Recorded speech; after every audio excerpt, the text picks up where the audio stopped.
Satu hal yang harus kita sadari bersama, bahwa kita punya perbedaan dengan para sahabat Nabi. Kalau sahabat Nabi, mereka ditakdirkan oleh Allah menjadi generasi terdahulu. Mereka punya kesempatan bisa bermajelis ilmu langsung dengan Rasulullah. Mereka punya kesempatan untuk bisa mendengar langsung nasihat dari Nabi. Mereka bisa mendapatkan langsung bimbingan dari Nabi kita Muhammad Sallallahu Alaihi Wasallam. Lalu bagaimana dengan kita? Kita ditakdirkan oleh Allah menjadi umat yang hadir belakangan.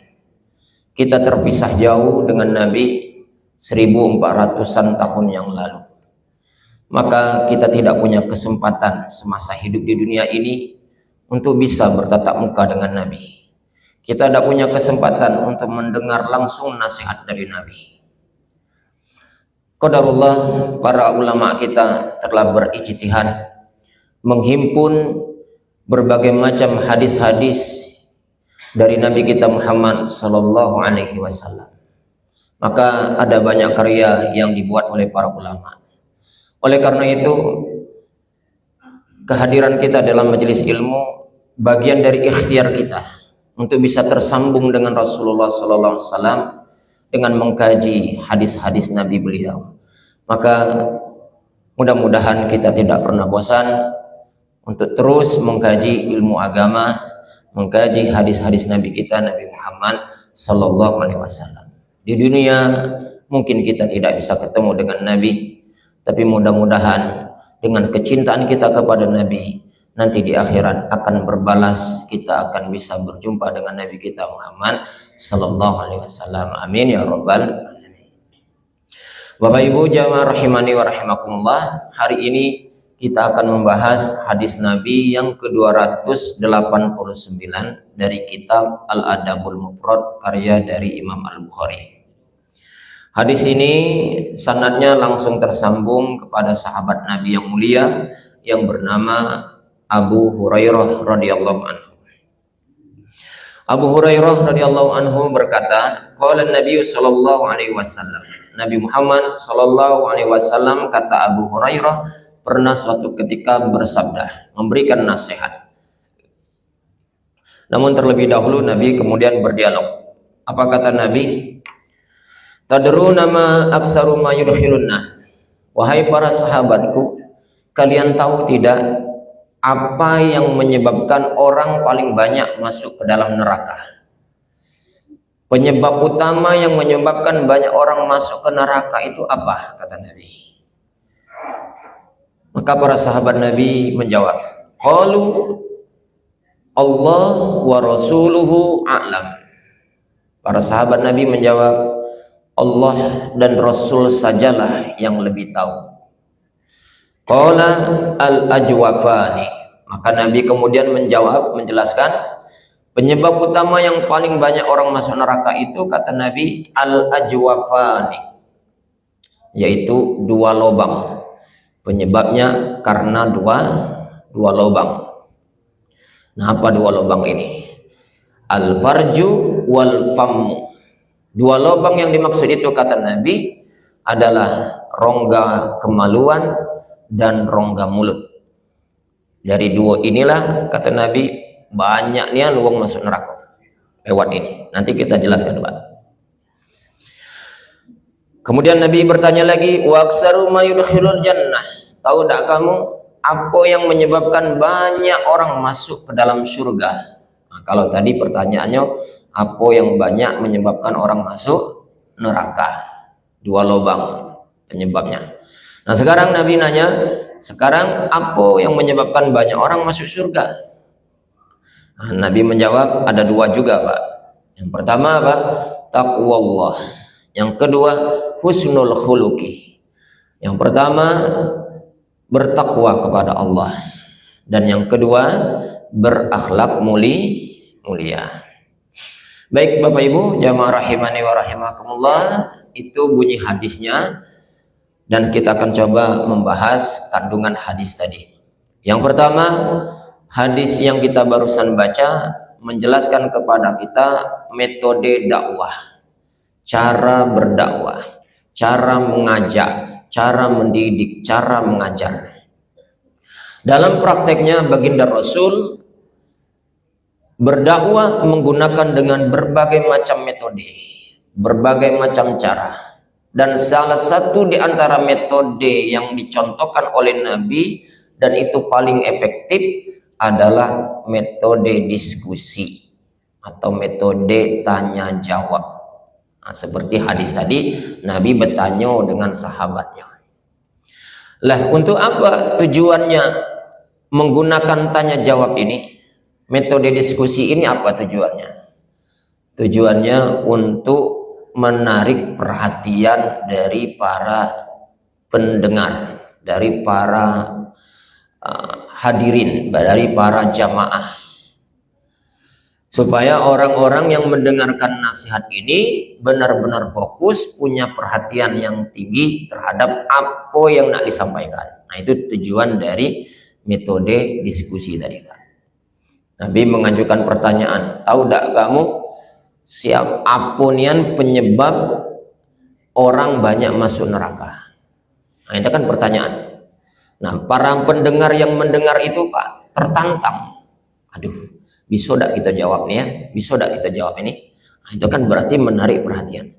Nah, ini bisa kita terapkan Bapak Ibu dalam keseharian kita. Kalau kita jadi pendidik, jadi guru, mungkin kita tidak jadi guru, jadi apa Pak? Hah? Jadi penceramah. Mungkin kita tidak jadi penceramah, terus jadi apa? Jadi orang tua. Kita ini punya peran itu Pak. Jadi orang tua, jadi kakek, jadi nenek, bisa diamalkan ini. Kita nak mendidik anak kita, nak ngajari anak kita, nak membimbing anak kita, biar mereka mendengar apa yang nak kita sampaikan. Salah satunya gunakan metode ini Pak. Ajak diskusi, ajak tanya jawab, biar dia fokus dengan apa yang nak disampaikan. Nah, ini yang dicontohkan oleh Nabi. Jadi dalam dakwah, dalam mengajak, dalam membimbing, dalam mendidik, di antara metode yang paling efektif, gunakanlah apa yang disebut dengan metode diskusi, ajak bertanya jawab. Yang kedua, dalam hadis ini pelajaran yang kita ambil apa Pak? Tetap selalu menggunakan adab dan akhlak. Mana contohnya? Contohnya para sahabat Nabi ketika ditanya oleh Rasulullah, mereka tetap mengedepankan akhlaknya. Akhlaknya gimana Pak yang ditunjukkan? Tidak sok tahu. Tidak sok tahu. Tidak apa lagi Pak? Sok tahu, sok pakam, sok hebat, apa lagi? Icak-icak tahu, tidak gengsi. Nah, itu Pak ya, tidak gengsi. Jadi ketika ditanya, para sahabat Nabi tetap merendahkan diri di hadapan Rasulullah, tawadu. Apa jawab para sahabat Nabi? Allah wa rasuluhu a'lam. Allah dan Rasul sajalah yang lebih tahu. Nah, mengedepankan adab Pak. Jadi kalau tidak tahu, tidak usah sok tahu. Sama dengan kami Pak, dengan kita ini semuanya. Kalau kita jadi pendidik, kalau kita jadi guru, kalau kita jadi penceramah, termasuk kita jadi orang tua, ketika ditanya, entah ditanya oleh anak kita, ditanya oleh murid kita, ditanya oleh jamaah, jangan kemudian apa Pak? Kita gengsi. Mentang-mentang guru, mentang-mentang penceramah, mentang-mentang uang tua, ditanya oleh anak, ditanya oleh murid, ditanya oleh jamaah, ternyata kita sebenarnya tidak tahu, tapi gengsi, akhirnya apa Pak? Sok tahu. Nah, jawabannya macam mana kaki Pak? Fatal. Kalau menyangkut hukum, na'udzubillah, kaki ngarang. Ujung-ujungnya apa Pak? Yang halal jadi haram, yang haram jadi halal. Nah, uang yang mendengar omongan kita akhirnya mengamalkan apa yang kita sampaikan tadi. Nah, kita akhirnya dapat apa Pak? Dosa jariah. Jadi ada pahala jariah, ada juga dosa jariah. Baik Bapak Ibu jamaah rahimani wa rahimakumullah. Sekarang poinnya kita bahas apa poin isi dari hadis Nabi tadi Pak. Pesan Nabi tadi apa? Baik, ketika ditanya, Nabi bertanya, apa penyebab utama yang menyebabkan banyak orang masuk neraka? Apa tadi Pak? Bu? Dua lubang. Apa dua lubang tadi? Al-farju wal fam. Al-farju itu lubang kemaluan, yang kedua al-famu lubang mulut. Dua ini yang akan menyebabkan banyak orang terseret masuk neraka, kata Nabi. Kita bahas yang pertama Pak, al-farju, kemaluan. Dari kemaluan ini kata Nabi, banyak nian penghuni bumi ini, manusia ini akan menjadi penghuni neraka. Kenapa? Kenapa nih Pak? Karena syahwat yang diakibatkan oleh kemaluan itu adalah perkara-perkara yang berat untuk ditahan, untuk direm. Kalau seseorang sudah bersentuhan dengan syahwat kemaluan, sudah masuk ke wilayah ini, bersentuhan dengan wilayah ini, sulit dibendung, sulit ditahan, sulit direm. Hati-hati Pak, jangan bermain api di wilayah ini Pak. Kalau sudah bersentuhan dengan wilayah syahwat kemaluan, sulit dibendung, sulit ditahan, sulit direm. Dan kalau sudah masuk ke wilayah itu sulit direm, sulit ditahan, nalar sehat kita secerdas apapun tidak lagi berfungsi. Nah itu akibatnya Pak. Nalar sehat secerdas apapun kalau sudah masuk wilayah itu kadang-kadang tidak lagi berfungsi. Kalau kita jadi seorang ilmuwan, banyak ilmunya Pak, jadi profesor, ada tidak profesor terjerat kasus ini Pak? Ada. Kalau kita jadi dosen, gelar kita doktor, banyak ada tidak mahasiswa, dosen dengan mahasiswa kejadian? Banyak. Kalau kita jadi guru dengan murid, ada tidak? Banyak. Apa? Ustadz, kaki Pak, wilayahnya lain. Wilayahnya ini dulu, ilmuwan. Kalau dia seorang ilmuwan, secerdas apapun otaknya, masuk ke wilayah ini, bersenggolan dengan wilayah ini, hilang Pak kecerdasannya. Kalau ditanya, punya ilmu tak uang itu? Wah, gelarnya profesor Pak, masa ada tahu? Gelarnya doktor, profesinya dosen, profesinya guru, ilmuwan dia itu. Tapi kok bersentuhan dengan itu? Karena tadi Pak, kalau sudah bersentuhan dengan wilayah ini, tidak terbendung, tidak tertahan, nalar sehat hilang Pak. Sama dengan ilmuwan di bidang agama.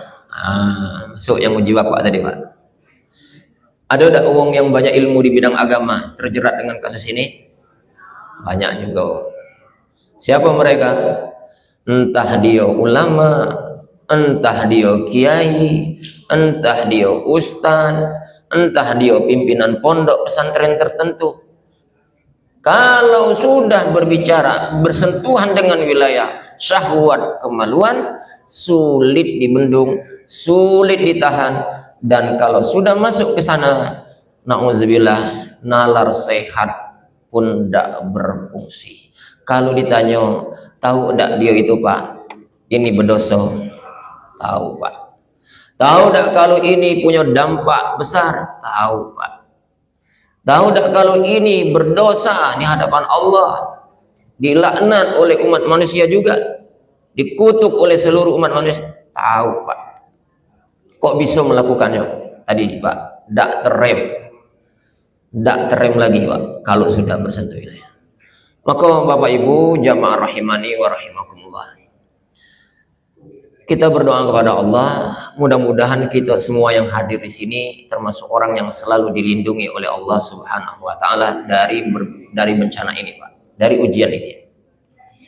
Nah, sekarang Bapak Ibu, apa langkah yang harus kita lakukan, Pak? Kita mungkin hari ini aman. Hari ini kita yang ada di sini mungkin aman, Pak. Tapi di rumah kita punya suami, ibu-ibu, bapak-bapak di rumah punya istri. Kita semua yang hadir di sini punya anak. Punya anak mungkin masih bujang, masih gadis, atau juga mungkin sudah nikah, punya menantu dan seterusnya. Dan godaan yang satu ini menyasar ke siapapun, nak tua, nak muda, nak bersuami atau tidak beristri atau tidak, selalu kita dihantui dengan fitnah yang satu ini, Pak. Maka apa benteng yang harus kita lakukan, Pak? Pertama, kita ingat dengan pesan Allah di dalam Al-Quran. Tegas Allah mengingatkan kepada kita semua. Apa kata Allah? A'udzubillahi minasyaitonirrajim. Wala taqrabuz zina innahu kana fahishah wa sa'a sabila. Kata Allah, Pak, jangan nian kamu mendekati zina. Bahasa Allah, bahasa Al-Quran yang dipakai oleh Allah, yang difirman oleh Allah, wala taqrabuz zina, jangan mendekati zina. Tidak dengan kata wala taznu, jangan kamu berzina. Tidak.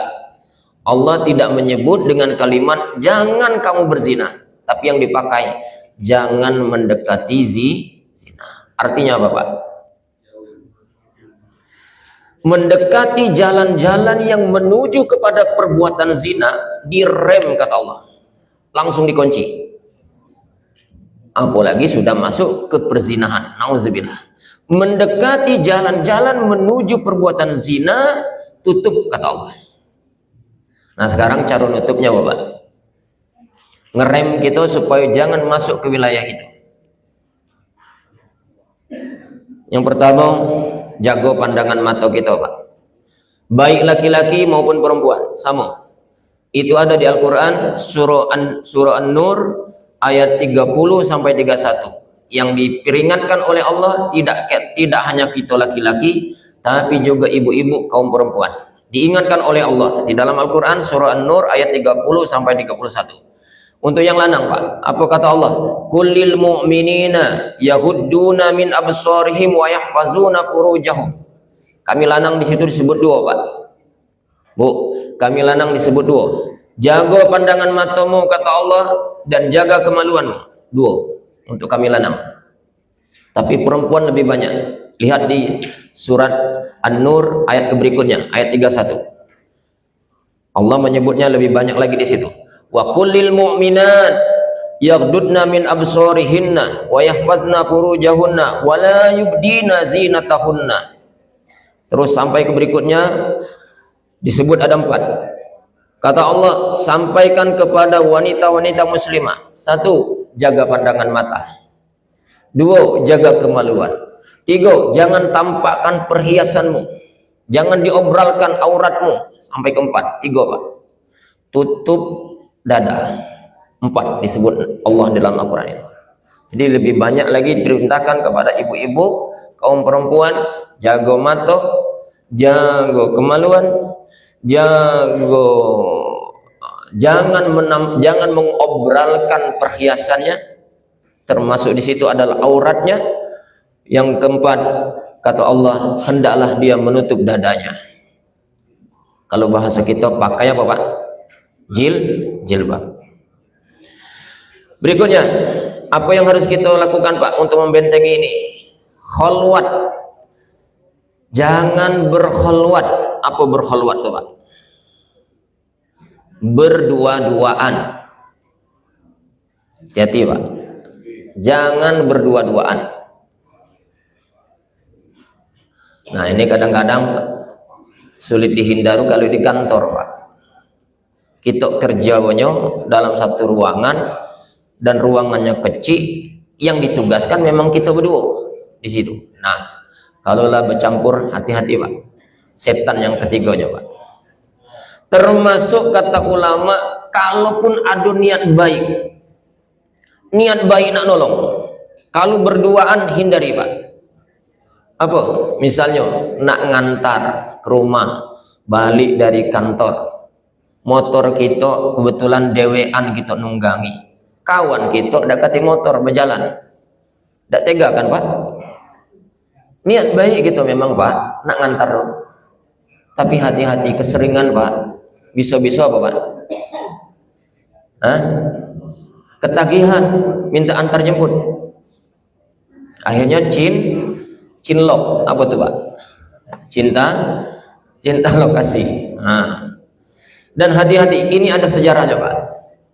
Nabi Muhammad SAW dalam keluarganya dapat fitnah kasus ini. Kita baca sejarah Ibunda Aisyah radhiyallahu anha itu Pak, pernah digosipi berzina, berselingkuh. Ibunda Aisyah, istrinya Nabi, tidak tanggung-tanggung Pak. Heboh tuh Pak. Anaknya Abu Bakar sekaligus istrinya Nabi, yaitu Ibunda Aisyah. Cuman kasusnya Pak, sulit dihindari Pak, memang tuduhan itu Pak. Nabi bersama rombongan, termasuk di situ Ibunda Aisyah, lagi bersafar Pak. Ibunda Aisyah ini dipandu di pucuk onta, taruh di tengah perjalanan. Di situ ada juga Nabi, ada beberapa sahabat. Nak balik ke Madinah, di tengah perjalanan istirahatlah rombongan yang ada ini Pak di jalan. Nah, Ibunda Aisyah yang berada dalam pandu tadi Pak, dalam tandu tadi, kebetulan buang hajat. Nah, zaman dulu dak cak itu Pak, ada rest area, ada WC tertentu. Nah, zaman dulu dak kati di padang pasir itu. Akhirnya Ibunda Aisyah karena nak buang hajat, nyarilah tempat yang agak jauh dari rombongan. Rombongan sahabat Nabi tidak tahu kalau Ibunda Aisyah tadi apa Pak? Keluar dari kelompok untuk buang hajat. Akhirnya setelah selesai istirahat agak pulih, teruslah mereka melanjutkan perjalanan. Lupa kalau Ibunda Aisyah apa? Tercecer. Dah berangkat belah rombongan ini Pak. Ibunda Aisyah balik ke tempat, tidak kati lagi rombongan. Dah termenung dewean di situ Pak. Nah, strategi Rasulullah kalau dalam perjalanan diantaranya Pak, ini adalah rombongan besar. Ada yang diutus Nabi berangkat duluan untuk membuka jalan. Kaki rombongan besarnya di tengah-tengah, di tengah rombongan. Nah, kaki ada lagi yang sikok lagi diutus berada di belakang agak jauh. Tujuannya apa? Untuk mengantisipasi kalau ada barang-barang penting yang tercecer, maka yang di belakang inilah yang apa? Mengambilnya. Rombongan sudah berlalu pergi, Ibunda Aisyah tercecer dewean situ Pak. Nah, yang di belakang jauh tadi bertemu, nengok, aduh. Tadi tengok, dia kenal kalau ini adalah istrinya Nabi Muhammad Sallallahu Alaihi Wasallam. Mau tidak mau Pak, dibantu. Cuman bantunya sudah.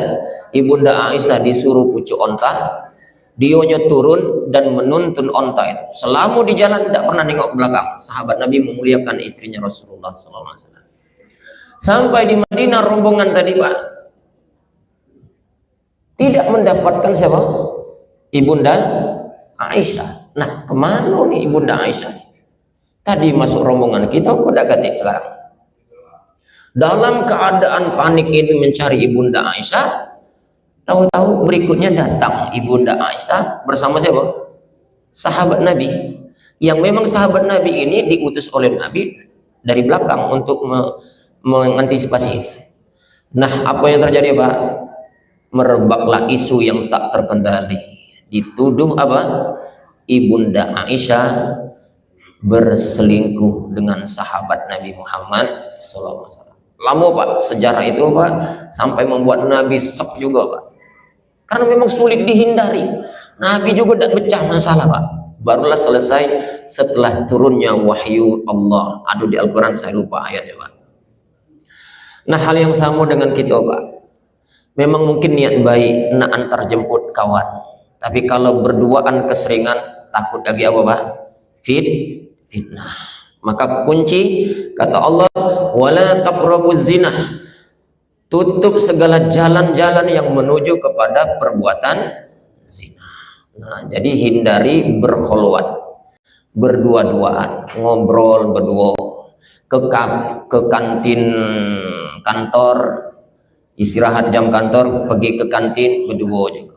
Apalagi mancing berdua Pak. Nah, gawat mancing berdua. Jangan. Mancing ke berdua. Lah kalau mancing berdua tuh Pak, di hutan deh. Nauzubillah min setan yang ketiganya Pak. Jadi tutup segala cara yang bisa mengarah ke sana. Nah yang ketiga Pak, apa langkah yang harus kita tutup untuk menghindari perbuatan zina? Termasuk ini peringatan saya dan kita semua. Apa? Cerdas dalam bermedsos. Terutama ibu-ibu, mohon maaf Bu, jangan segala nak ditampilkan di medsos. Gambar segala bentuk nak ditampilkan dengan segala penampilan yang, dengan segala perhiasan yang prima, lah sudah bermake up segala macam, maka kita kemudian berfoto, fotonya diupload di medsos. Untuk apa? Itu apa Pak? Kadang-kadang dengan ekspresi yang lebih menggoda lagi, lidah sampai keluar, berfoto, dipamerkan di medsos. Apa gunanya Pak? Kaget di situ banyak yang nonton, ada yang berkomentar, mulai dari like, like dulu, like apa? Suka apa ya? Senang kita dengan banyak orang like. Kita mengupload foto itu kan pengen dijenguk uang, dan tidak hanya pengen dijenguk, pengen dikomentari. Nah mulai di situ, aduh cantik nian, makin tua makin cantik. Nah berlanjut dibalas, ujung-ujung minta nomor. Nah akhirnya lewat inbox. Nauzubillah min. Ibu-ibu, bapak-bapak, jamaah rahimakumullah, apa yang kita upload di medsos itu Pak Bu, entah itu foto, entah itu video, kalau tidak dihapus kita matilah dalam kubur masih ada barang tuh Pak. Sedih cucung kita kaki nengok, nah ini nenek kita yang joget-joget TikTok ini nenek kita. Lebih parah dari kita. Nah,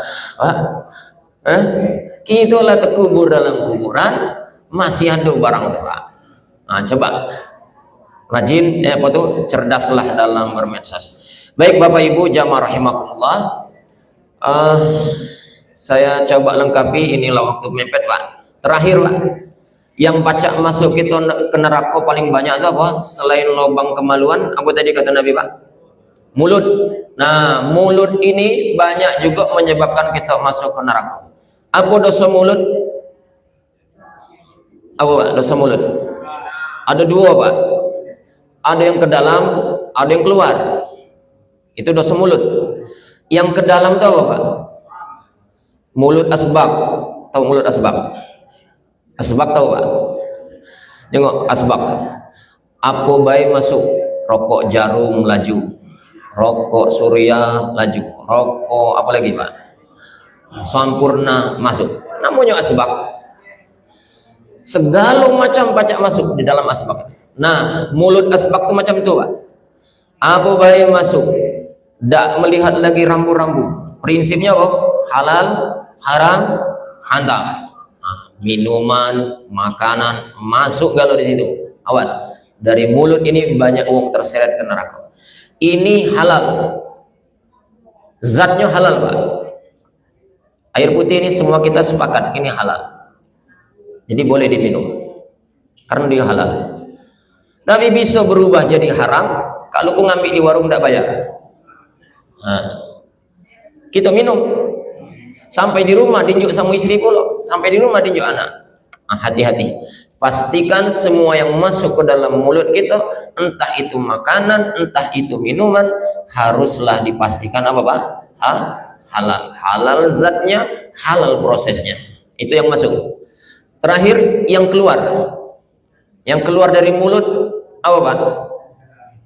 Ucapan, omongan. Apa ucapan yang pacak mengantarkan kita ke neraka gara-gara mulut? Banyak. Bohong, fitnah, adu domba, ghibah, dan seterusnya dan seterusnya. Termasuk Bapak Ibu, hati-hati bertutur kata, jangan sampai kata-kata kita ini apa? Membuat kita kufur kepada Allah. Misal, hati-hati Pak, mungkin guyon, tapi hati-hati ini fatal Pak. Jangankan nak nyari yang halal, yang haram baik susah, mulut Pak. Hati-hati. Ucapan-ucapan kita ini pajak diminta pertanggungjawaban di hadapan Allah. Apalagi Pak, ucapan mulut kita. Tengah tawang sudah Pak. Yang tadi Pak, yang tidak disadari kalau itu kufur Pak. Apa? Kat aman baik masuk kuburan itu. Tidak usah nak takut ego kalau mati Pak. Buktinya tuh setiap orang yang masuk ke dalam kuburan nak preman cak mano pun dekat yang balik. Bukti aman di kuburan tuh Pak. Buktinya aman tuh Pak. Buktinya senakal apapun dia masa hidupnya dekat yang balik. Tidak kata yang keluar dari kuburan, berarti tahan dan betah di kuburan, nyaman Pak. Berarti tidak katilah siksa di dalam kubur. Hati-hati ucapan kita ini, Bapak Ibu, kadang-kadang sifatnya guyon, tapi di situ bisa mengandung kekufuran kita kepada Allah Subhanahu wa Ta'ala. Bapak Ibu jamaah rahimani wa rahimakumullah, terbatas waktu kita, hari sudah menunjukkan jam 6. Kita cukupkan dulu sampai di sini. Mari kita akhiri kajian kita dengan sama-sama membaca doa kafaratul majlis. Subhanakallahumma wa bihamdika asyhadu an la ilaha illa anta astaghfiruka wa atubu ilaik. Terima kasih. Billahi taufiq wal hidayah. Wassalamualaikum warahmatullahi wabarakatuh.